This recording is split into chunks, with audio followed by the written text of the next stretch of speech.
My name is Christy Yee, and I'm the Practice Implementation Specialist for Euclid Vision. And I'm joined tonight by Dr. Rob Gerowitz. But before I introduce him, Rob and I have kind of a surprise for everybody. We have a special guest tonight. I'm so excited to introduce you guys to the amazing Abby. Abby is our Senior Director of Consultation here at Euclid. She's a master of like literally everything. And I'm going to be just honest here, she's really the brains of the operation here at Euclid. She's been in charge of our consultation team here for 15 years as of tomorrow.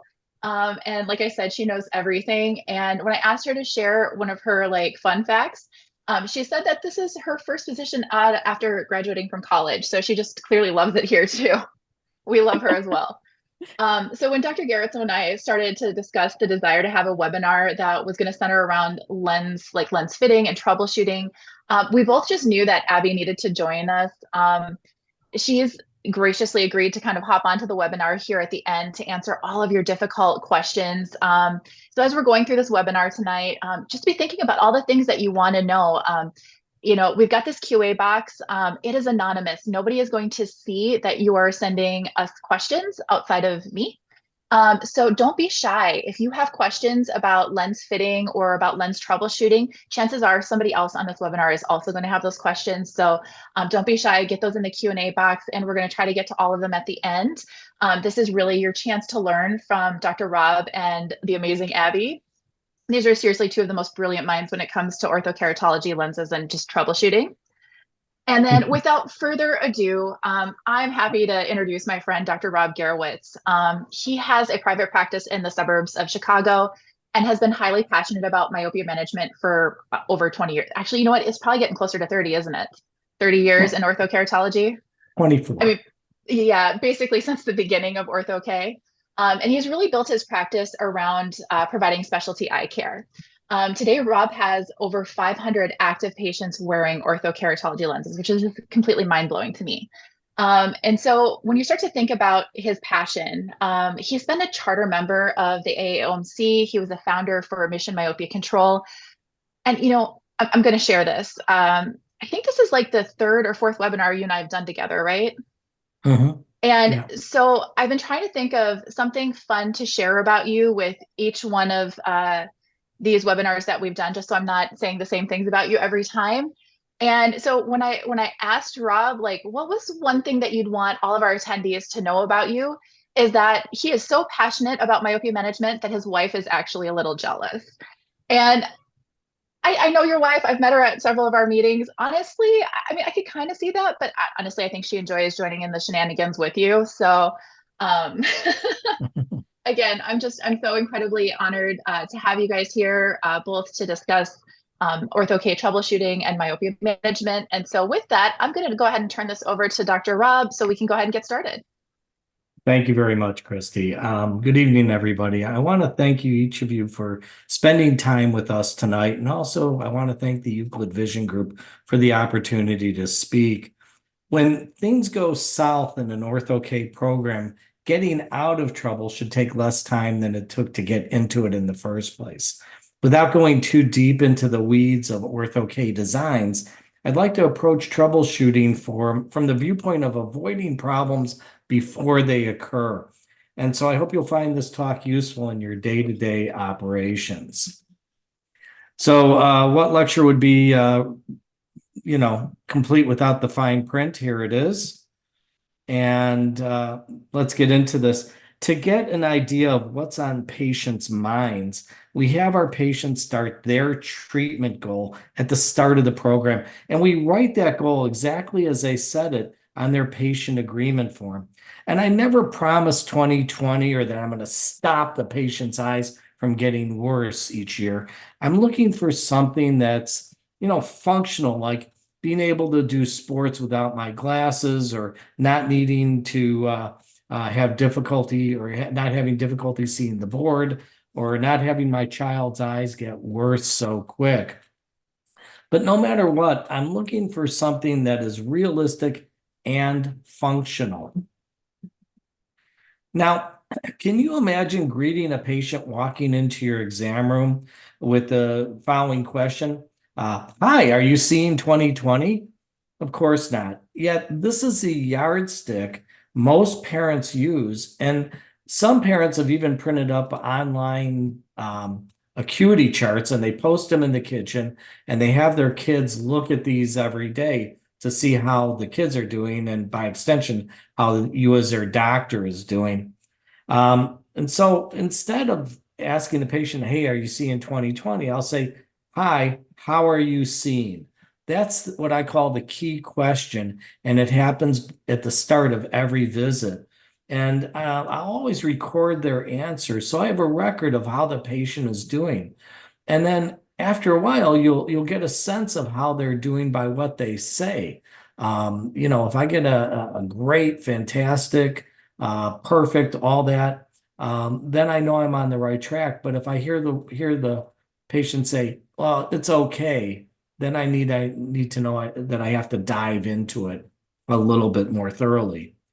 And Yeah. believe me, when a patient misses even one letter on the 20/20 chart or can only see 20/25, trust me, you're going to get a question from the parents about what's going on. And so, in the most non-confrontational way possible, I'll remind the parent that their child said they can see great at school, they can see everything on the board, and that functionally out in the real world, there's no difference between 20/20 and 20/25. And lastly, I'll say to them in a joking way, look, I'm the only one in this room that spends their day in the dark reading an eye chart. So, again, it's getting them back to that functionality point of view. And when we have this conversation, and it usually doesn't have to take place more than once, it will typically mollify the parent and get that patient's visit back on track. Yeah, and before you move So, on, I just want to interject something. I have been fortunate enough to be in Dr. Gerowitz's office as he is actually working with young patients. And the way he does this is truly magical because he's including the child in this portion of their examination and really taking in their feedback. So, when he comes in and the child gets into the chair and he's like, "How are you seeing today? How do you feel like your vision is?" It is really like it's very special because he's including the child in their care, which sometimes I think we forget and we talk more to the parent instead of to the child. And so again, this was really magical to see how Dr. Rob does this in person. And I really encourage everybody to incorporate this in everything that they do going forward because it tells you so much. It tells you exactly how the kid feels about their vision, and it kind of gives you a benchmark to work off of. Sorry, go ahead. no, thank you, Christy. As a matter of fact, sometimes I'll be so involved with the kid, I'll forget to talk to the parents. Yeah, So, I know. I felt that I firsthand. I know that. So let's talk about a phrase that I've heard numerous times at the meetings. It was supposed to be a slam dunk. So what actually did go wrong here? And I'm going to tell you right at the start, just saying slam dunk can put a total whammy on your fit. So take that out of your lexicon. Um, but what really can happen? You can have undercorrection. You can have overcorrection. You can have a displaced treatment zone, a non-compliant patient, and finally, the patient who is unhappy, or even worse, the parent who's unhappy. So grab your coffee. It's go time. Let's get into this. And we're going to start out with some basics that I know I've talked about before, but if it's your first time on one of these meetings, I think it's worth doing. And if it's not your first time, it's worth repeating. So we're going to talk about how to get good topos. And taking great topographies depends less on your patient and more on your staff. And by that, I mean, if you wish to see most of the cornea and have topo Myers that are clear, then you really need to train your staff on the correct way to do this. So we've adopted a punctal measuring gauge that we put a temple cover on, and we use that to pull the upper eyelid out of the way while we have the patient pulling their lower lid out of the way. And this gives us a little bit more exposure. We're looking for the peripheral Myers to make sure that we're getting most of the cornea and that the Myers are clear. And sometimes you'll actually have to need to let go of the lids and let the patient blink a few times or throw an artificial tear in there to wet the eye, because we're doing something that's by and large reflecting off the tear film. But this is the most important thing here. Always remember, you only get one chance for a good baseline. So let's talk about this set of topography Myers. If you look at the arrow at 3 o'clock, you'll notice that there's a little gap there. That gap is part of the Medmont topographer instrument. I call it a cutout. And you can see that this cutout is really a lot closer to the nasal limbus than the cutout at 9 o'clock, which is inset a couple of millimeters from the temporal limbus. Looking down at 6 o'clock, you can see that arrow is showing the lacrimal lake, which is obscuring a whole chunk of the lower part of the cornea, as is the upper lid at 12 o'clock, where you're missing some information at all also. And if you look inside that green circle, you're going to notice that the Myers are crinkly and jammed up. And generally, the information from this part of the topography is going to be relatively useless. Now we'll compare this set of bad Myers with some good Myers. And if you look at 3 and 9, you'll notice that the cutouts are pretty equally spaced at the from the limbus. There is a little bit of lacrimal lake, but it's not obscuring much more than 1 or 2 rings at the bottom. And that upper eyelid is way out of the way. And all the Myers are clear and easy to see. Now, getting into this deeper, why this is important, not just for, the initial fit. So you have that initial great set of topography Myers as your baseline, but it's also important for each visit that the patient comes in. So let's look at this patient's difference maps. And these were all taken on the same day by the same technician, and see if you can see what I'm seeing on the treatment zone. So we're really looking at that blue zone right there. If we use that little plus sign, that's the center of the presumed center of the cornea, or the optical center. And so you can see that this one is about a 0.5 millimeter offset laterally. Now let's go to the next one. Wow, this one is really well centered. And then finally, let's go to this one. And now it's decentered about a 0.5 millimeter the other direction. So why are all 3 difference maps taken on the same day slightly different? Well, let's look at the Myers. Now you can see that the cutouts on this first topo pattern were displaced nasally. And so that gives us that topography pattern. Now you on this one, pretty well centered. I like it. And now this one decentered temporally. And so same patient, all taken within a few minutes of each other, and all changed in terms of where they're located. And this was a wake-up call for me, because for about 10 years, I had the same person doing all my topos the same way on every patient, and she knew exactly what I wanted. She knew what I was going for and delivered on it. Now we have some newer staff, and we've taught them how to do topographies. But I forgot to talk to him about not just at the consult appointment, but also going forward at all the follow-up visits, making sure that we're getting these topos of the same quality so that my assessment is accurate. I don't have to say it's a 0.5 millimeter or millimeter displaced one way or the other. I can actually make a proper assessment. Christy, did you have a comment on this? Well, I just think that this is a great point, because on first glance, it could look like these lenses were actually decentered when they're actually not. You have actually a really great well-centered lens. It's really truly just the patient's eye fixation as you took the topos. So again, this just it just really emphasizes how important that staff training is. And if you do have a Medmont topographer, which is really nice, you can actually remove the color maps and really look at those Myers, and making certain that, you don't have that extrapolated data, that you do have, nice crisp rings that are, you don't have any tear breakup or any excessive loss of data.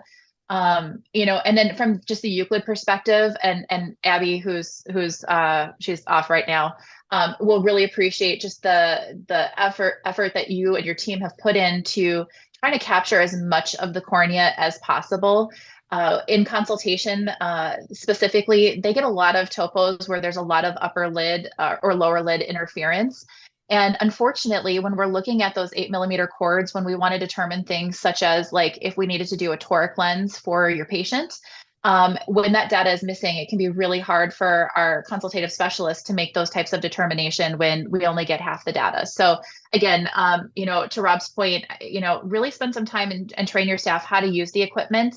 I'm always surprised when I'm working with teams and like, for example, they'll use the autorefractor to get their K measurements and they have no idea what a K measurement actually is. So, when we teach them how to turn on the machine, how to position the patient and how to take the image, that's kind of where a lot of the training stops. We don't actually really teach them like what we're actually looking for or what any of these measurements mean. And I don't think they necessarily need to be experts at reading topography, but just understanding what to look for and what makes a good image versus one that, either you as the doctor or us as the lab are going to have trouble getting the necessary data from. And I think you touched on it earlier too, is that we only get this one real shot to get a good baseline. Once the patient starts wearing the lenses, we can't go back and get a new baseline without washing that patient out for a significant period of time. So this is one of those things too, whereas techs might feel pressured to, like we're maybe running behind in the clinic, like we just got to get this patient going. Maybe the patient is just less than cooperative and you're just really struggling with it.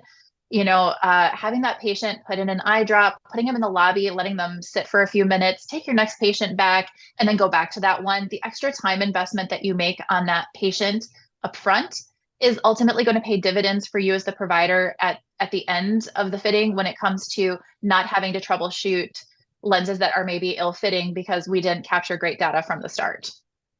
Good point.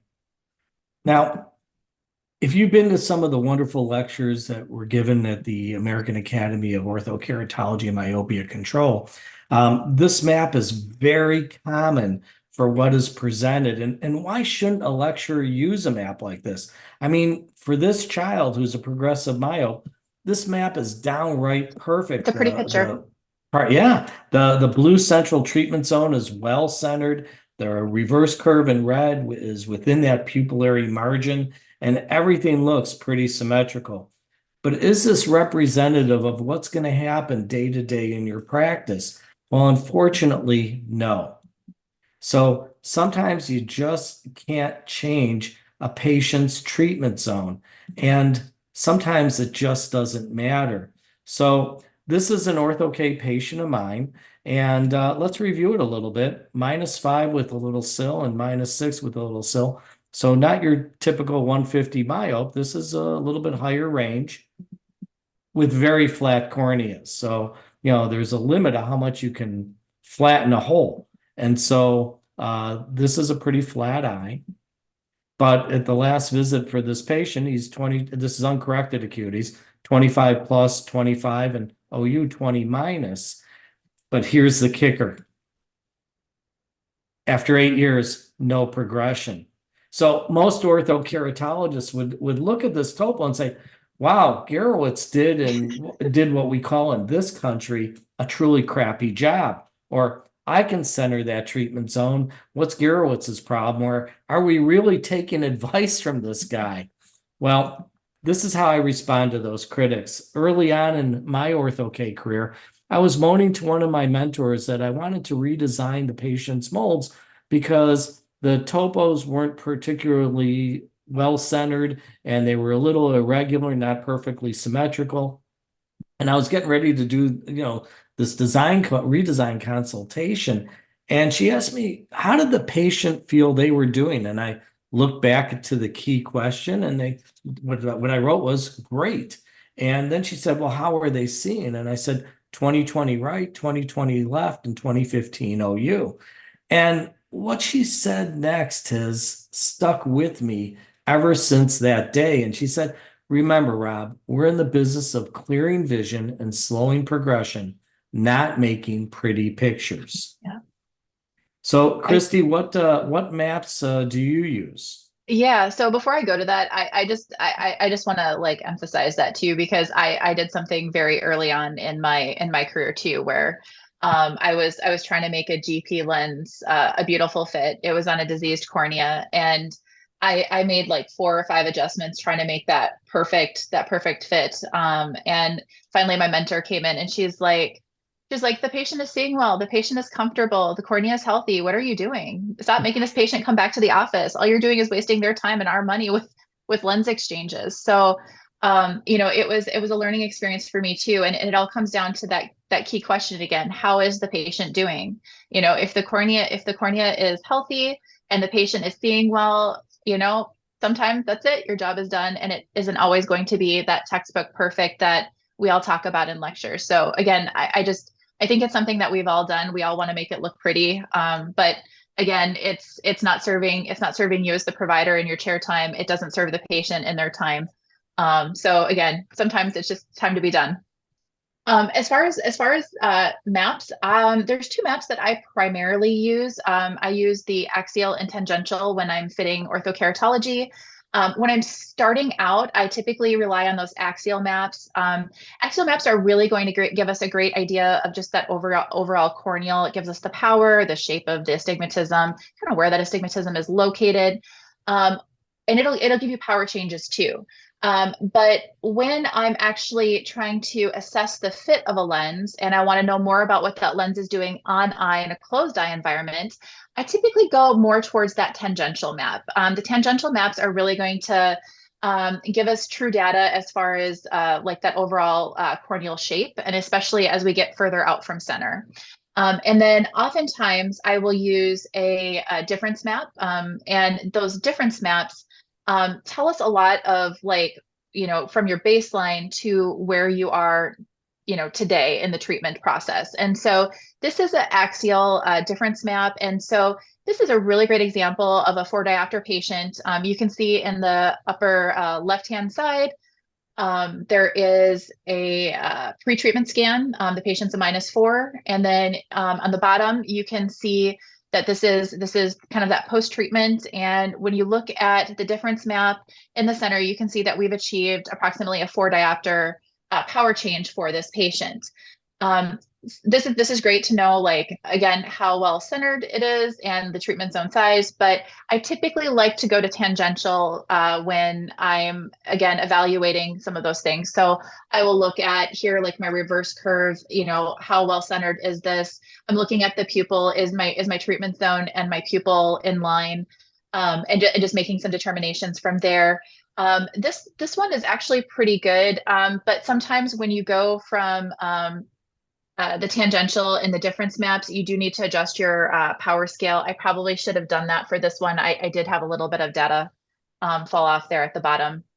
But that's typically the different maps that I'm using when I'm assessing my fits and trying to determine if I need to make changes. Do you use any maps, or would you have anything else? And I guess Abby too, if you wanted to hop on, are there different maps that you guys use, or anything else that you would add with like the tangential and axial maps? Um, not particularly. Though when you're doing this with the parent in the room and you're showing them and you're Yes. evaluating them and the Yep. parent that is in the room, you know, they're gonna always want to know what you're looking at, you know, to explain what you're seeing. And typically I'll use the tangential difference map. And so how I explain this is for the parent, and I'll say, if you see that blue area in the middle, that represents central corneal thinning, even though I'm not moving any tissue. And that red ring is mid-peripheral thickening, even though I'm not moving any tissue. I'm just changing the shape or profile from thick to thin to thick. And then I'll have them take their glasses off and feel the edge. And I'll say, feel the edge of your glasses. It's thick, right? And then it's thin in the middle and it's thick at the other side.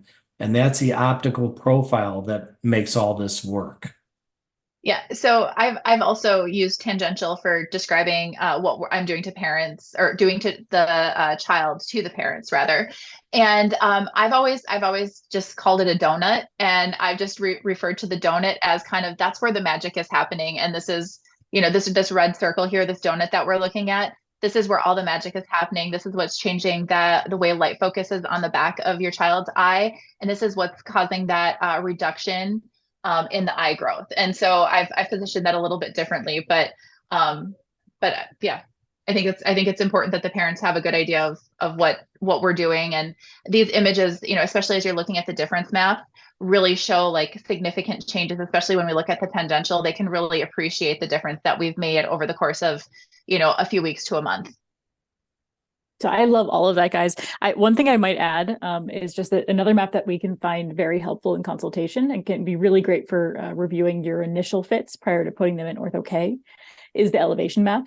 Oh yeah, that's a good one. So if you have something like a MedMod, it will sometimes, you can actually use it to calculate the elevation differences manually, but it can be really, really helpful to just look at a pre-treatment elevation map to see if your patient's going to need a toric lens or not. Right. So if you're seeing substantial differences between the horizontal and vertical meridians, that patient probably could use a toric lens to get better centration. But if you're seeing, a really radially symmetrically, you're not seeing a great deal of peripheral difference, that patient's probably going to do great in a spherical design. So just something else I want to throw out there, something that we use every day in consultation over here. Gotcha. All right. So let's talk a little bit about HVID, or horizontal visible iris diameter. And however you choose to measure your patient's HVID, a certain level of accuracy is important. Most orthokeratologists would recommend that 90 to 96% of the HVID is what's equal to the mold's overall diameter. So be aware that corneas are not always symmetrical. And so when you're using a topographer to calculate this measurement, or measure this actually, go gray to gray, which is what you can see on this first picture on the left, and go on both sides of the midline. And you may notice that the corneas are not symmetrical, not just right to left, but also within the same eye. And you'll want to use the smaller of the two measurements so you don't fit too large.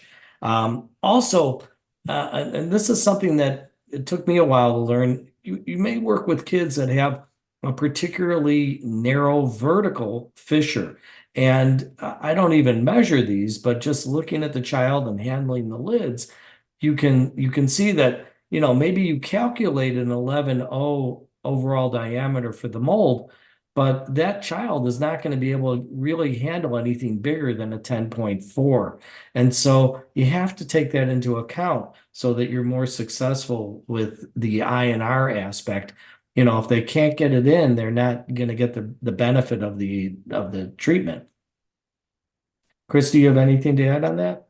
I just think, again, from a manufacturer's perspective, when providers are trying to hold up a ruler in front of a patient's eye and trying to kind of take a quick measurement, I think oftentimes we get a lot of inaccurate readings. Some of the emails that I have received are like 10.2 diameters, and I'm like, no, that's probably not right. So the image that you have, like if you can take it from your slit lamp, if you have a slit lamp that allows for that type of measurement, great. If you can get it from your topographer, that is also awesome. Some topographers either overestimate or underestimate. So I'm really a big fan of the one that you have on the right-hand side of the screen, which is actually just a good old-fashioned PD ruler. What I would do is I would actually have my patients hold it in front of their eye, and I would just use my iPhone camera and take a picture of it, and then actually like zoom in and actually like do an actual like measurement, just to make certain that everything was matching, because some of the stuff that we're seeing come into the lab is not always the most accurate. And Abby's got her hand up. I guess I do. I don't know if I realized I did that. But you know what? I do have a comment here. So something that we deal with every day in consultation, we work with a lot of different brands. And as Christy mentioned, there's a lot of variability between them. And sometimes they tend to estimate, they look a lot more white to white. So the keratograph, for example, has a white to white measurement, not necessarily that gray to gray measurement that Dr. Rob mentioned. So a lot of those machines, you can actually go in and do a manual measurement by just either drawing an arrow across it or doing an iris, diameter tool with the MedMont. If you have that option in your topographer, I really strongly recommend using that, especially if you can get that on repeatable topographies. That just really helps to really make sure that measurement is going to be accurate, because if we can get that accurate out the gate, you're going to see much better first fit success. Yes, 100%. And again, trying to just hold it up and eyeball it in real time and space is just, it's really challenging. So again, if you have the ability to just zap a picture of it so you can really blow it up and look to see what you've got, and then just compare that with your other data to make certain everything is jiving, because we have seen some interesting things come into consultation over the years. All right. Well, so I think you get the idea that when it comes to design, size matters. When you fit a mold too small, it will tend to decenter laterally. And when you fit it too large, it will tend to vault. But if you look at that fluorescein pattern, that is one happy mold. Now, what causes undercorrection? Well, let's look at some of the different factors. The first is inaccurate refraction. And whether you love them or hate them, whether you do them yourself or you refer them to one of your assistants, all that matters to a good Ortho-K outcome is an accurate starting refraction. Otherwise, it is garbage in and garbage out. And, I kind of want to talk about two other thoughts about undercorrection. It is possible that the child is progressing within that 12-month period. So you have to be aware of that. And the other thing is the patient really wearing their molds every night and getting the full benefit of the treatment? Two other aspects we're going to talk about is not taking a washout to completion and the reverse curve being too steep. So we'll start with that mysterious reverse curve and what it's all about. And at the first Global Ortho-K Symposium, I had been fitting for about 2 years, and I walked up to Charles Lass, who's back then was from South Africa, and I said, Charles, I enjoyed your lecture, but give me a better way of understanding this reverse curve nonsense, and so I can make it work for me. And in this situation, you may have a patient, without a doubt that your refraction is spot on and the patient's treatment zone is perfectly well centered. And yet this patient is only seeing about 20/40. So what should you be looking at? Well, is that reverse curve reasonably symmetrical? And is it fairly well centered and a complete circle? The reverse curve creates a zone for the cornea to change from its thicker and steeper curve to it changes that zone where the cornea gets to become thicker and steeper than the thinner central treatment zone that we just talked about, thick, thin, and thick under that base curve. But if you're still lost, this is how Charles explained it to me. Think of the reverse curve like a hat band. And so that yellow arrow demonstrates a tight hat band, and now the hat is raised up off the head, and you're not getting it to fit. You're not getting that base curve to interact with the cornea as well as you would like it to. If you look at the red arrow, now you've got a very loose hat band or flat, and now the hat is sitting low on the head, and when it's fit that way too low, you're getting maybe the wrong kind of action that you want with the patient's eye. Typically, consultation is going to recommend about a 2/10 millimeter change for the mold, so that you want to be able to fine tune your fit so it looks like that little girl's hat with the blue arrow. And so if you can just kind of think about it in that sense while you're analyzing the topography and the outcome, it gives you a little bit better understanding of the reverse curve. Now, sometimes I have to refit my patients a few times, and nothing seems to be happening or helping with their undercorrection. And this is when I look at the parent and I look at the patient, I say, you know what? there is some missing ingredient to our formula here. And maybe they did progress, and I've been making base curve adjustments for the last couple of months, and they're not doing enough. And so, you could say to consultation, I'm not getting enough push. Can we flatten the reverse curve? Can we put more push on the base curve and fit that flatter? And yet it's still not making a difference. And typically in my practice, with the number of active patients I have, I'm washing out anywhere between 3 to 5 patients at a time. And so if your child or adult patient has glasses they can wear, then the washout method is pretty straightforward. You take them out of their molds and you let them wear their glasses until the washout is complete, or you give them some soft lenses to act as a bridge during this process.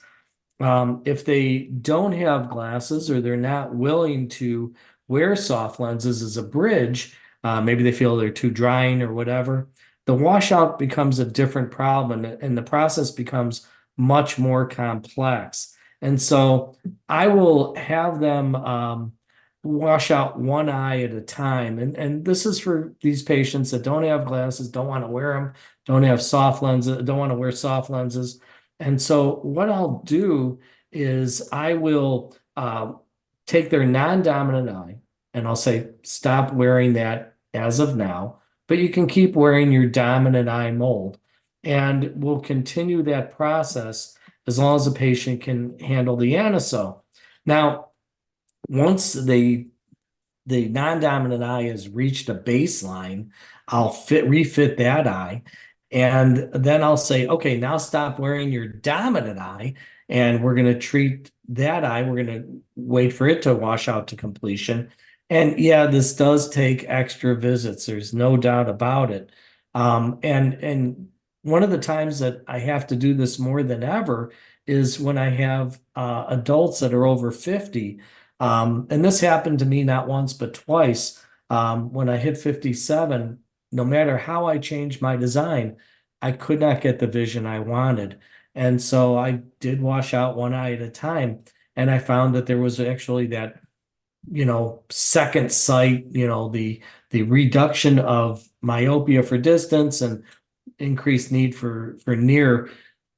And the second time I've done this, my initial starting point 24 years ago is literally 1/2 of where it started, not just for my nearsightedness, but also my astigmatism. So, you have to have patience here. You absolutely don't, you have to couch this patient in patience. There's one more important note here, and it's something when I do consultations with doctors who are fitting and they get to the end of the year and they say, all right, well, I'm going to wash out this patient for a week and see where they're at. And you absolutely do not want to take a successful Ortho-K patient and wash them out at the end of each year just as a routine. So kids don't like it. The parents don't like it. Don't do it. All right. But we're going to talk about going all the way. And for the 4 years that we ran the SMART study, the practices that were involved in it would wash their patients out every year to a baseline and to see if any progression occurred. Now, remember, this was only for the study protocol. It's not something that I do now. And we defined a complete washout as 2 consecutive visits in which the Ks and the refraction were within about a quarter of a diopter of each other, and the topos look consistent. We found throughout this study, we had over 100 kids doing Ortho-K in it, that the method was accurate and repeatable. And depending on how long your patient has been wearing Ortho-K molds or their starting prescription, it can take anywhere between 2 weeks, that was my quickest, and up to 8 weeks, and sometimes even a little bit longer. But as I said, couch your patient in patience, because it's not that 2 months off that makes any difference to them. It's the next 20 years on the program that we want them to be successful. Now, And before you go any further, Sure. one of the things that I think is inherently scary to providers when they're starting orthokeratology is the actual, like, the fear of having to wash patients out and not wanting to have to experience that. And I know you said you're at any given time washing a handful of patients out. In perspective, like in terms of a percentage of your patient base, how many patients do you feel like you need to wash out in terms of a percentage? Is it a relatively low percentage of your patient base?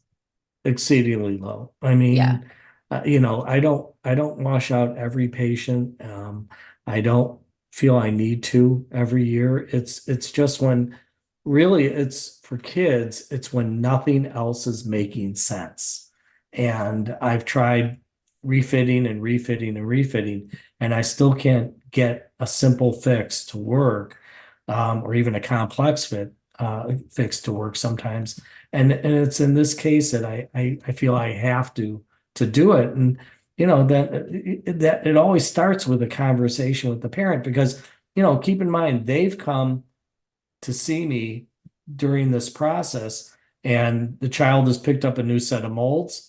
We followed up with the child, and the mold is not working like we wanted to. We order another one. They came back with the kid. We look at the fit, and they come back to see the result. And so you do this 2 or 3 times. You're talking, a half a dozen extra visits. And believe it or not, doctors, your patients have better things to do in their life than be in your office. So, sometimes you have to bite the bullet. But when you've done this correctly, it's great, because things will typically go smoother. However, if you followed my advice and your patient has been totally washed out over the last 6 weeks, and congratulations on that, Ks are stable, the refraction's repeatable, the pre-fit topos look the same as washout topos. And then just for the fun of it, you decide to double check the process by doing a tangential difference map. And for some reason, there's still some applanation being demonstrated on that map. So why does this happen? Well, 20 years after this conversation took place, I still don't know. So here's my next bit of advice. Ignore the ghost in the machine. And after you refit the patient, it just won't matter. So, don't do that tangential map. It'll confuse you, and it confuses me too. Christy, I wanted to ask, how and what should a Euclid customer communicate to consultation when they call? Yeah, so this is something that Dr. Gerowitz and Abby and I worked on to make certain that when you as a provider are seeing that patient in the office, you've got the patient in the chair, that you're collecting all of the relevant data that you need to call consultation to get assistance with a lens fit. As somebody who was in office prior to joining Euclid, there's nothing worse than calling consultation and trying to order a lens, and your consultative specialist is like, what is that HVID? And you're like, I didn't take that. Or they ask you like, what is the pupil diameter in low light? And you're like, I have no idea. I didn't measure that. And so then you're in like the awkward position of, do I just go with the data that I have and hope for the best and just hope that it miraculously works out? Or do I call that patient back and ask them to come all the way back to the office? They're going to take up more chair time so I can get the measurements that I need the first time. So this is something that we're going to make available for everybody that is on the call tonight. We're going to go ahead and email that out to you. But basically what this is doing is it's collecting all the data. So the time that the contact lens was inserted, what time the patient removed it, and the time of your exam, all of those things make a huge difference for us, because how long that patient wore the lens that day is going to be significant. We like to know what lens care systems that they've been using. Are they using lubricant in the lens bowl when they do the insertion? If so, what brand? Again, does that patient feel like they see well? That is, again, the key question. How does the patient feel about their vision? Does the patient's vision meet or exceed 20/25 OU? Is the cornea healthy? And has the patient worn this lens for more than 2 weeks? If you've answered yes to all of those questions, your fitting is likely done. That is your stop point. You probably don't need to call consultation. But if you answered no to some of those questions and you need some additional assistance, let's go ahead and get unaided visual acuities. that unaided refraction. Let's get a refraction with the lens on the eye and over refraction. And then let's go ahead and evaluate the lens movement on the eye, how much movement with the lens when it comes to the blink, describing any excessive decentration that you're seeing, excessive bearing or pooling with fluorescein. Are there any signs of staining or lens binding? If there is, where? What grade of staining are you seeing? And again, that location, be as specific as possible, because those are all clues as to where that problem in the lens fit lies for consultation to help you make those lens adjustments. Again, this form is helpful. You don't have to use this, but especially if you're new and you're just fitting Ortho-K lenses for the first time, just collecting this data right from the get-go is going to be extraordinarily helpful for you. And then you can actually either, you can email it to us, you can put it in this information into the portal. You can always call our consultation specialist too. There's lots of ways that you can get in contact with us, but those are the big ones that Abby's team would love to have. And then topography. I always take topography. I wanted to interject that sometimes I'll have the patient come back a week later. Maybe they had an off day. Maybe they didn't get a full night's wear into it. You know, a dozen different maybes. Maybe they missed a night earlier in the week. And you know, I'm a measure twice, cut once kind of guy. So that's a great observation. And something that I like to talk with my parents about too is that there can be just like, there's a lot of factors here, right? The kids are sleeping in the lenses and it's dependent on how that lens is positioned. And so if the kid rolls over and sleeps funny on their hand on their face, you know, those lenses can be slightly decentered. And so it's one of those things that for me, you know, if the treatment is like progressing and everything's looking the right direction, and then they come back for like a 1 month follow-up and all of a sudden I have like errant visual acuities and my topo looks a little interesting, to your point, I probably have them come back in a week and make certain that those measurements and my results are repeatable before I consider making any sort of lens adjustments. Great. This is something that Abby, I know, touched on. And really the question is, what happens when you fit a spherical mold onto an astigmatic cornea? And courtesy of Dr. Mike Lipson, you can see at the lower part of this mold's position that there is what we call fluorescein leakage under the peripheral curve, the alignment curve, and the reverse curve. And the term we use is poor seal off.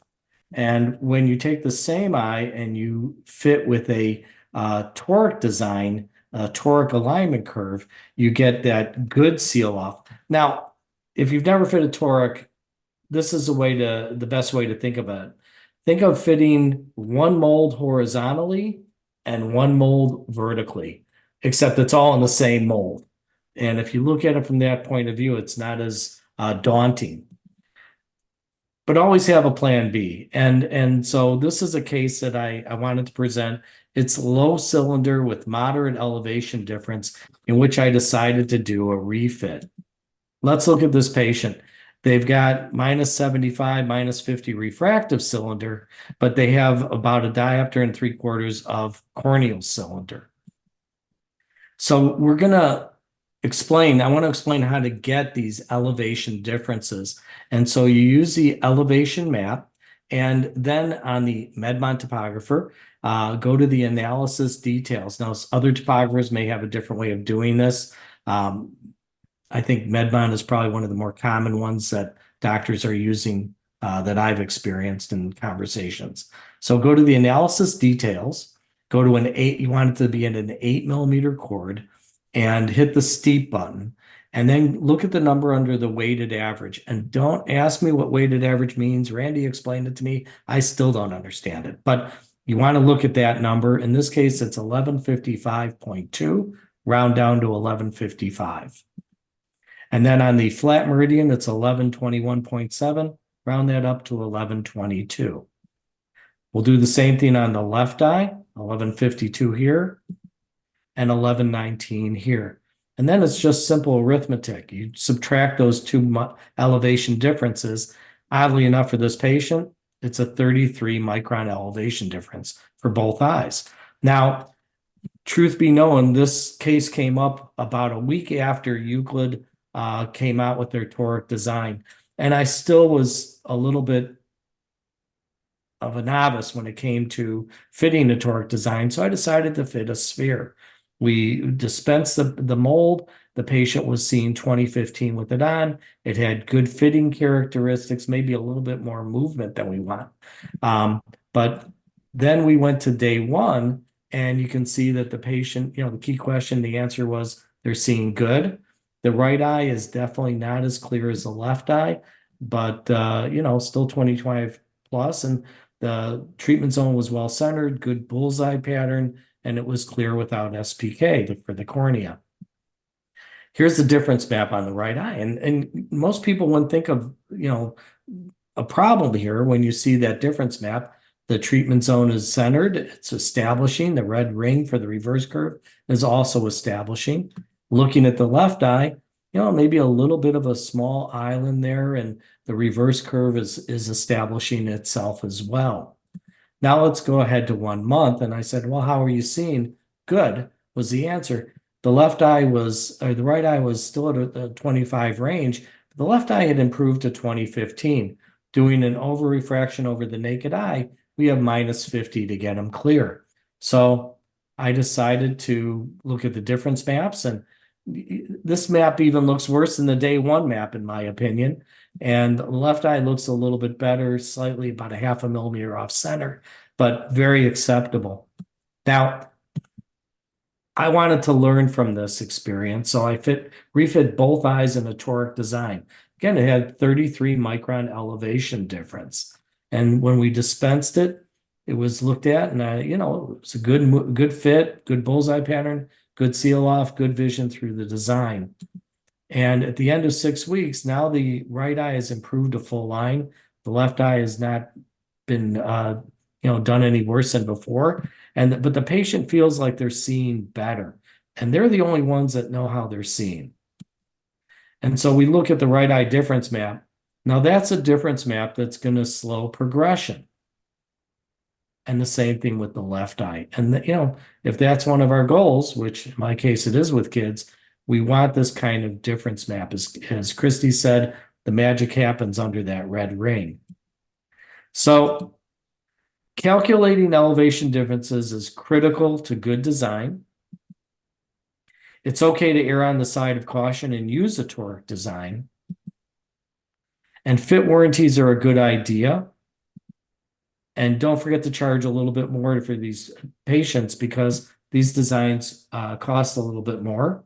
Originally when torics came out, it was you do it when it's over 30 microns of elevation difference. I've actually done it on corneas that had 18 microns of elevation difference. So you can throw some of the rules out the window, because the bottom line is you're using an artificial device to manipulate living tissue.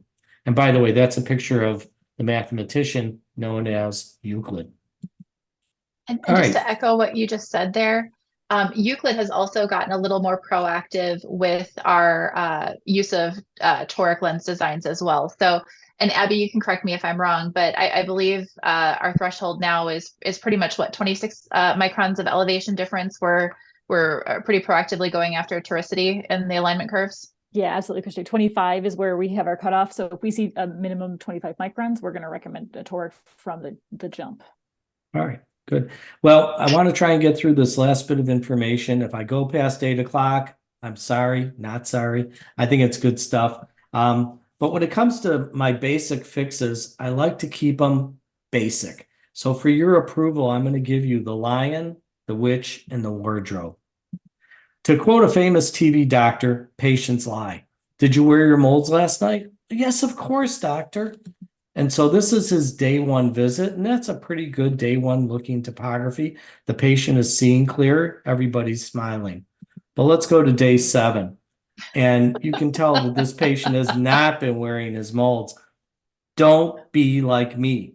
I addressed this situation head on by telling the mom I really didn't think her son was being truthful. She replied to me that her little darling would never lie. And of course, that was the end of that patient in my office. So now when I suspect that little Jimmy isn't wearing his molds, I'll ask the parent to go into their bedroom when they've got the molds in and take their phone to, with the light on it, take their phone and look at the molds to check that the molds are well centered. What we're really doing is making sure the kid put them on. And so that's a way to involve the parent and bypass these situations. And then you can have the patient come in the following week and get a real sense of what's going on. It's a central island. Well, it's a central island caused by too much base curve vault, or it's a central island caused by something else entirely. Which is correct? So false central islands can be caused by base curve steepening. Base curve steepening can easily happen when patients inadvertently squeeze their mold. So if this is the mold, squeezing it between their thumb and forefinger and flexing the mold, or if they use their finger to digitally clean or a Q-tip to digitally clean, which is, in my opinion, bad mojo. You want to do as much hands-off cleaning as possible. Now, the superficial punctate staining can also cause false central islands, and this can be caused by poor removal technique.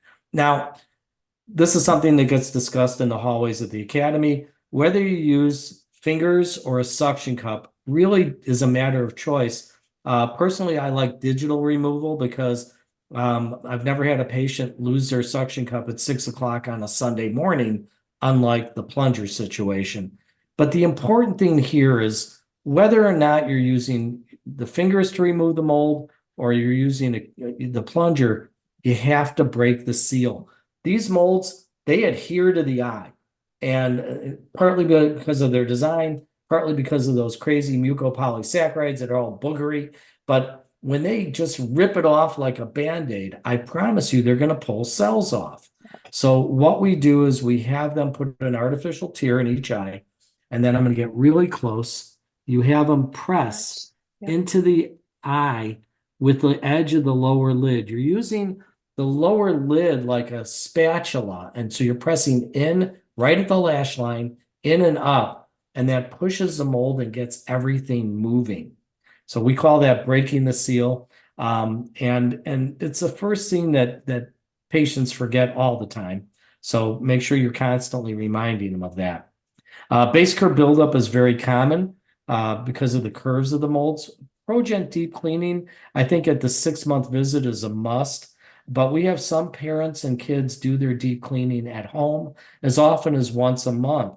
And the way they can gauge that is that if the mold is less comfortable, if the vision is recently less clear, or it's more difficult to remove, then that's time for another deep cleaning.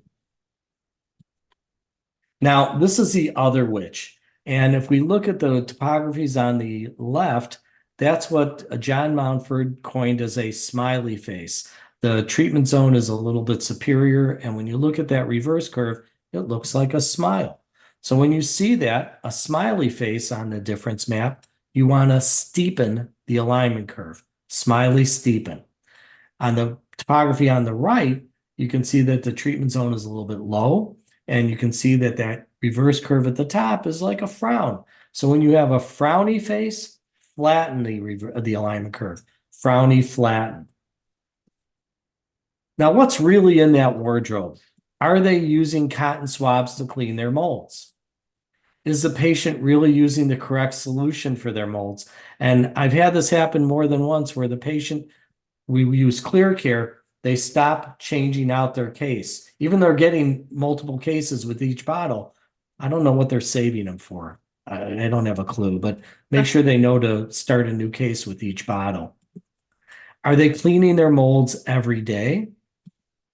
When was the last time they had their molds deep cleaned? And are you seeing them often enough to keep up with the weird things they've started to do on their own? I've said this before, I'll say it again. It's worth repeating.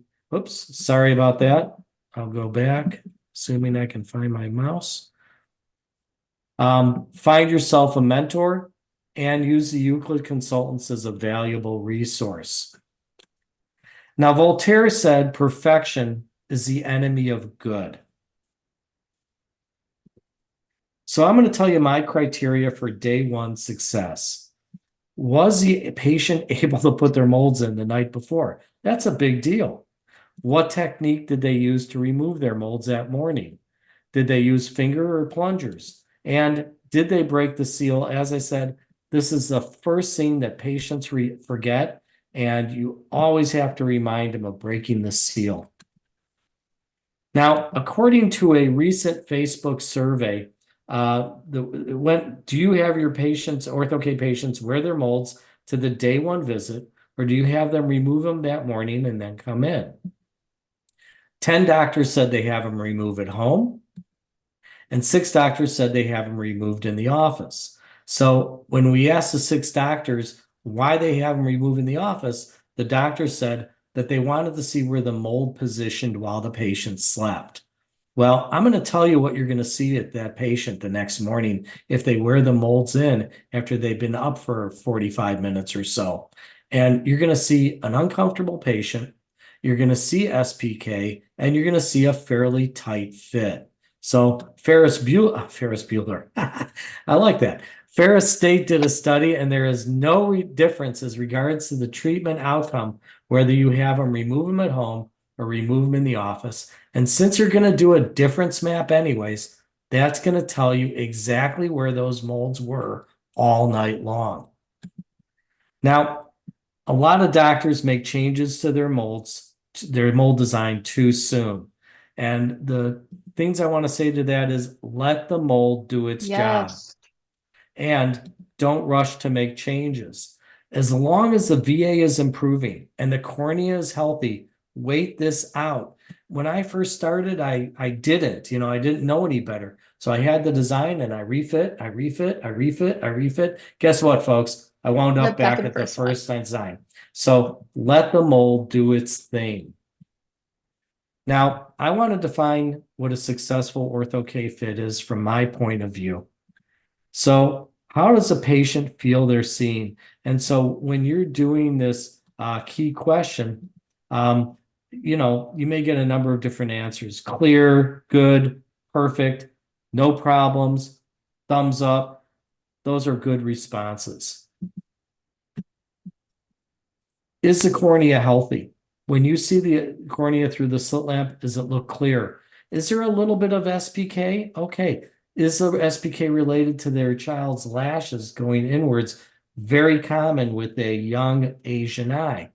And just as a bit of history, when we were fitting PMMAs and even when gas perm hard lenses came out, we would often see 3/9 staining in the periphery. We'd see it, we'd note it, we'd record it, and then we'd ignore it. So a little bit of SPK is no reason to get, things in a bundle. And have you slowed down myopia progression? If there's, from the refractive point of view, no increase in myopia or a quarter diopter increase year to year, or even that half diopter increase, I think that we got to feel pretty good about what we've done. If we get a half diopter increase a second year, then we have a heart-to-heart with the child and see what they're actually doing in their day-to-day life. But when you get a yes to all three, in my opinion, you have a successful patient. And I want you to notice that in this criteria, I never mentioned topography. Now, I want to thank you for your kind attention. And we're going to go to my favorite part, which is ask me anything. It should really be ask us anything. And I'll put this back up. And I have two appointment slots, appointment times during the week, where if you want to contact me and set up an appointment on Calendly, or if you want to do the same thing for Christy, you can scan those QR codes or call us or email us, and we can set up a consultation. The best thing to do is to do it on Calendly, though. And so I want to thank everybody for being here tonight, and we're going to stay for your questions without a doubt. So yeah, we have quite a few. Oh gosh, I hope I have answers. Well, before I roll to the questions, I just want to thank our Australian audience. I know it is early in the morning there. You guys came out like in force tonight, and I'm just so incredibly thankful that tomorrow morning. I'm so thankful that you guys were able to join us today. So with that, I'm going to go to the Q&As, and the first one is going to be for Dr. Rob. So for scripts like a -1/4, -2 at 180 or similar, where you have a patient that is kind of outside that ideal candidacy, what criteria are you using to determine if you feel like the patient is suitable for Ortho-K? Well, kind of keep in mind that, if you go back to your year one in optometry school, it's -1/4 this way. It's -2 1/4 a different direction. Maybe it's on a different angle, but it's -1/4 in one meridian, -2 1/4 in the other. And so you still have a myope that has to be dealt with. And so certainly you're going to want to use a toric design in that case. And my personal philosophy is that I won't turn away any willing parent and child from some form of myopia management, even if it's not Ortho-K. And so for Abby, as you're looking at that patient, obviously one of your concerns would be residual astigmatism. How does like when your consultants get a patient like this that falls out of ideal candidacy, how do you guys evaluate that? And then what is your typical feedback? Like if you feel like there's going to be some residual astigmatism or something like that with this patient, like what type of feedback do you provide to the doctors? Yeah, absolutely. So this is something that we get all the time actually in consultation. And we're typically not going to say no to any fit. What we typically want to do is just talk through what kind of, best visual correction is going to be for that patient and how much residual astigmatism they are going to see. We do often find that customers who have patients who are in this shape, they're really just looking to stop them from progressing. And so in that case, sometimes having that additional residual astigmatism isn't going to be a deal breaker for them. So, if you go back to John Mountford, you can typically see that we can correct about 50% of the patient's refractive astigmatism with Ortho-K by sphericalizing the cornea.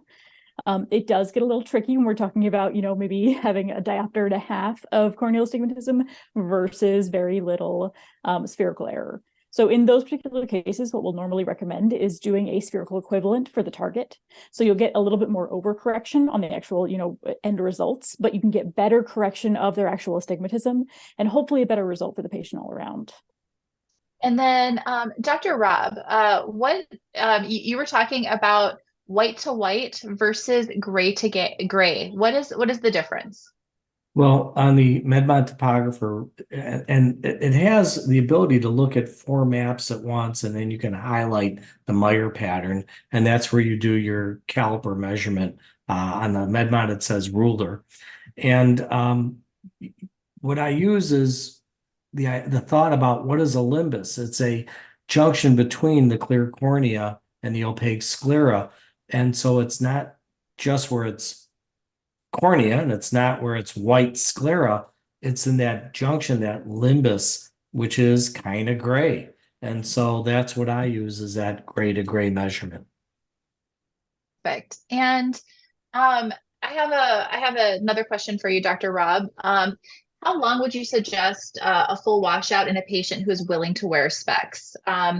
In a patient who is bridging soft contact lenses, would you recommend having them being out of their soft contact lenses before taking the topo? And if so, how long? So it's kind of a two-parter. Yeah. The how long is when you get 2 consecutive visits. And I tell the parents this, or the adult patient right at the start. You're gonna feel like you're washed out, but we're gonna check it again a second time just to be sure. As far as wearing soft lenses, they can affect the topography a bit. So, I'll ask the patient to maybe take them off at lunchtime if they're coming in at the end of the day. I always want them to come in not wearing any soft lenses for, a minimum of about an hour. Let that tear film get back to normal. Sure. This is another one for you, Dr. Rob. I have a patient, and I think you kind of alluded to this already, but I have a patient with a large central staining. The fit looks perfect. Cleaning system is perfect. What do you feel could be causing this? And I think you kind of already answered this one, but Yeah. go ahead. But find out how they're removing it. Really discuss that at length. Just breaking the seal is mission critical. And I think it's myself and one doctor from Spain that ever brings this up in a lecture. So it's not talked about, but it is something that's important. Find out what solutions they're using. Some doctors will recommend. Am I allowed to say a particular brand here, folks? Sure. I mean, go for it. some patients get allergic over time to Sim Plus, and that can cause SPK. Do more regular deep cleaning. I have had a couple patients do it every 2 weeks. It's a bit of a hassle, but it can make a difference in the outcome. They approached you to slow their child's progression. Now you have to pull out all the stops to make it go right. Yeah. And I think you brought up like a really great point that just because something was working well for a patient doesn't mean it will always continue to work well. Allergies do develop. I've had that happen myself. But I think to your initial point, my first suspect with like a central SPK where like it's just unresolving and it's always there. My first thought is that we're removing those epithelial cells with the lens removal. So again, kind of that re-education of lubricants in the bowl, get a lubricant in before they try to remove it and really try to break that seal.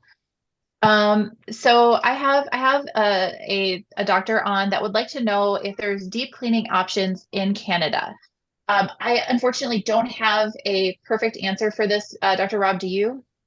So let me ask, is Progent not I available do in not believe Canada? Metacon is available, and I could be wrong, but I don't believe it's available in Canada. So if you would like to email me, I have we like as in Euclid, have a lab in Canada, and I'm happy to reach out to my Canadian colleagues to find out what options are available.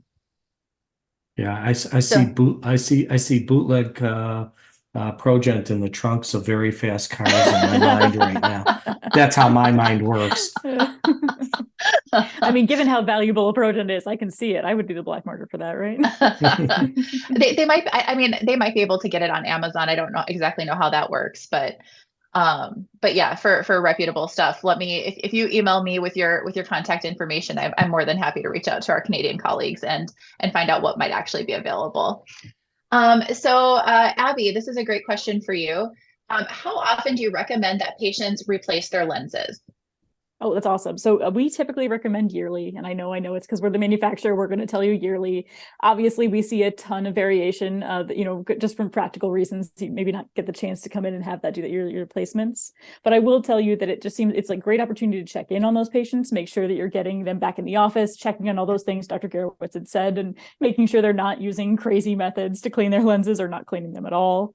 And we also find the lenses do tend to warp a little bit over time. Yes. And so making sure you get those yearly replacements, make sure they have that really accurate, corneal molding effect. The longer you let that go, the less effective the lenses can be. And it can make it actually a little harder to refit them into new lenses because the lens will change shape over time. And so that new lens can sometimes be a little bit more uncomfortable and a little bit less effective. So Yes, we always are going to recommend yearly. I can't strenuously agree with you enough on this. Like it was one that I had to kind of learn the hard way too, where it was like, okay, like you're in for your 12-month checkup, everything looks great, nothing's changed, the lens looks like it's in reasonable condition. I'll see you again in 6 months. And then all of a sudden the patient's coming back and the vision is, and typically it's the vision that drives the patient to want to do like the return. And then you as the provider are like, okay, well, now this lens is 18 months old. Like, is the lens warped and that's what's driven this vision change, or is this true like actual script change? And then it becomes really hard to delineate because how many of our offices actually have radioscopes that can look for things like lens warpage? It just becomes much harder as a provider to try to delineate those changes. And so unfortunately what you end up doing is typically ordering the last known parameters of their lens and having the patient wear it for a couple of weeks and then coming back. And to Abby's point, typically like when patients have been wearing lenses that are warped and they're molded now to that warped shape, going to the regular shape is typically a little less comfortable. So I can't stress that one enough. That is so like my way of thinking. Like every 12 months you get a replacement, whether the prescription's changed or not. Like we're replacing those lenses to keep them in pristine condition and to optimize the myopia management and the vision benefits. I want to throw in there that if you talk to doctors at the academy, this is really the standard of care that Yes. you'll hear in the hallways. We tell our patients at the consultation to expect to replace them every year, whether there's been a change in vision or not. I have a radioscope, so we always measure the base curves. I you know, I don't think I've ever seen more than a handful of molds come back in the same condition that they left in. And, you know, I'm lazy. I don't want to have to fix problems. There's a doc in one town over from me that says, oh, we'll just wait until your child has a problem.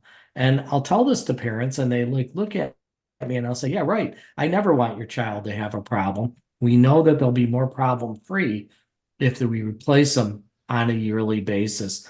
Plus, if we don't wait till the mold totally wears out, they have a backup set.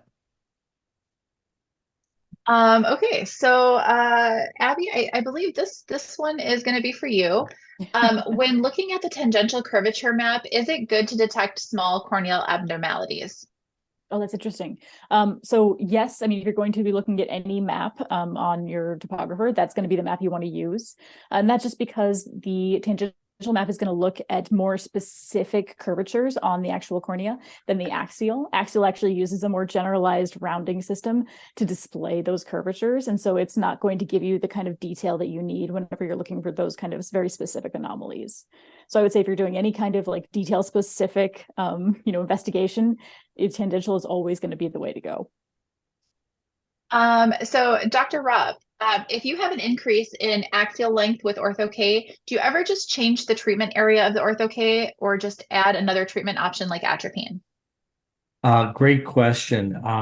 So studies have shown that a smaller optic zone is going to be helpful to slow axial length increase. I've gone down as low as about 5.2 on the optic zone. So don't be shy about doing that. And then if I have a patient that is just off to the races and we know we're not doing everything we can to slow it down, I'll do combination therapy with 0.05% atropine as well. All right. And then I think, Dr. Rob, this one is also going to be for you. So with dry eyes becoming more prevalent in young patients, what criteria do you use in deciding the suitability for orthokeratology, or when should we be refusing to use Ortho-K? Well, kind of keep in mind, this is different than, for example, soft lens myopia management, because, with that, your patient is wearing a soft lens all day, every day out in the real world. Whereas with Ortho-K, they're wearing them for, 6, 8, 10 hours in a controlled environment.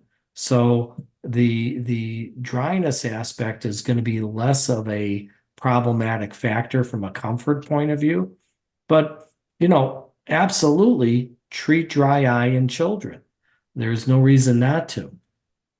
The other thing I would just like to add too is one of the things that I discovered is that parents, for whatever reason, when you're asking about is their child on any medications, parents, for whatever reason, don't ever think of their visit to the dermatologist and the prescription medications that the dermatologist gave their child as medication for whatever reason. And so I've had situations where things like Accutane were not disclosed because they're like, oh, it's for their skin. It's not like a systemic medication. And like everybody on this call knows that Accutane is very drying to the eyes and can definitely affect the suitability of a contact lens for that patient. The other thing too is things like Retin-A or tretinoin. Those things are incredibly drying, and it's being told by their dermatologist to apply at night right before you go to bed. So like wash your face and then slather your face with this tretinoin. And then, here we are like, like wash your face and then put your contact lenses in. And so one of the things that I was finding too is that my patients would follow that advice. I'm like, this is like the last thing you do. So before you jump into bed. And so they were washing their hands, washing their face, putting the tretinoin on. And then they'd literally go in and like scoop their contact lenses out and put it in their eyes, and they're transferring some of the tretinoin to the surface of the lens. And then unfortunately, it really dries out that ocular surface. So when you're dealing with the slightly older kids that are, starting to have some of those hormonal changes where acne could, be in the mix, I'm very proactive about asking, like, what types of, like even over the counter, like acne washes or creams you might be using, and any type of trips to the dermatologist, like what medications were prescribed. So that way you can be a little more proactive about even the instructions that you're giving these kids. Let's get those lenses in first, and then let's go ahead and, spot treat, avoiding the eye area. So that way it's not getting into that, the tear film. All right, so we have time. We actually like way over time, but I want to get to two more questions here. So Abby, this one is for you. I have a patient that is moving to England with family. Are Euclid lenses available in England? Oh, that's a great question. Coming soon. I know that we are hard at work on finalizing some registrations over there to get ourselves ready to go. If that whoever asked the question would like to contact me, I do have some names of practitioners that we used to fit lenses in lenses a long time ago, and we can provide some referrals if needed. So even if they can't be fit in Euclid, they can be fit in a different Ortho-K lens. Just because I'm not sure of the timing of having Euclid over there in maybe by the end of the year, that kind of thing. We're still working that one out. Perfect. And I've got contact information for everybody, so I'll get that over. I'll get that over to you. There was one other question that I wanted to ask Dr. Rob, and then everybody else, I apologize. They just keep coming in. We're not going to get to them all tonight. I have a -3 OU patient that has no cylinder. But after 1 to 2 years, the patient is now manifesting about a diopter of astigmatism. When I watch the patient out, that diopter of cyl is there. It is real cylinder. And I'm finding this in 10 to 20% of my patients. And this isn't isolated to just orthokeratology. I'm seeing this in some of my MiSight patients. Is there any reason for that? Is this like a lens design thing? Is there a way that you could explain that? And thank you. Well, I mean, the first thing I'm going to ask is the patient an eye rubber? So, that's one of the worst things you can do to your cornea is rub your eyes, especially when kids are sitting there grinding away. You know, the lower levels of aberration are kind of go hand in hand with ortho-K. As a matter of fact, it's the spherical aberration that's been theorized to create a proper myopia management effect. I don't worry too much about refractive cyl when I have a patient come in at the end of the year and I'm evaluating them. Sometimes it's just related to the mold being warped. This is where measuring the base curve comes in handy. And I guarantee you, if you went on eBay right now, you would find a radioscope for sale for under $1,000, probably under like $700 or $800.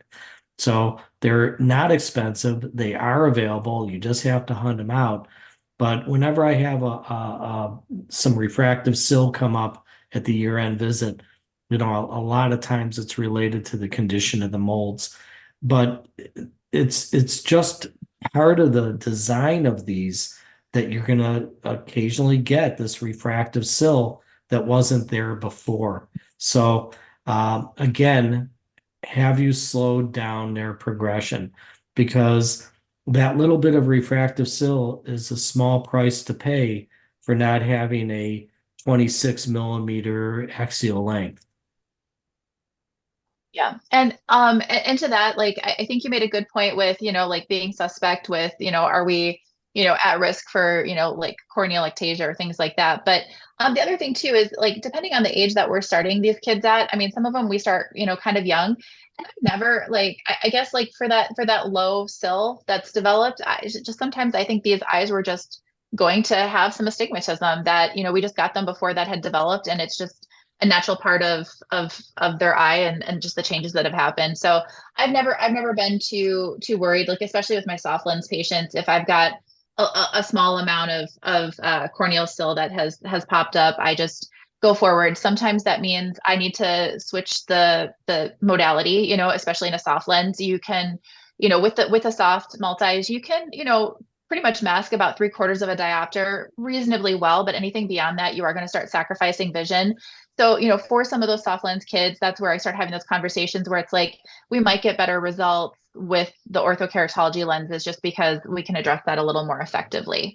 But I think that is all the time that we're going to have for questions. I do have quite a few here for how do we access Euclid in Australia. You guys, we do have a distributor named Gelflex that is very much able to get you guys Euclid lenses, I will send over to the people who have messaged me. I will send over that information to you guys so that way you guys can have access to that. And we will definitely get the recordings to you. We have all of your emails. So our marketing team is going to be more than happy to get that sent over. Again, thank you everybody who hopped on tonight from literally all over the world. We are so thankful you guys joined us tonight. I hope, Dr. Gerowitz, we can do another one of these together. I always have an amazing time. And Abby, again, this is like so late for you, especially like It's okay. she's on the East Coast. It's like 9:30. And she just like literally came back from vacation. So I was like, hi, like, I know it's your first day It was back. an absolute pleasure. Thank you so much for inviting me. I love getting the chance to talk to customers and be able to listen to Dr. Rob speak. So it was awesome. Yeah, no, Thank but you. Seriously, thank you guys so much. Everybody have a wonderful night and have a good one. Goodbye. Yeah. Thank you very Good much, night, everybody. guys. Bye-bye.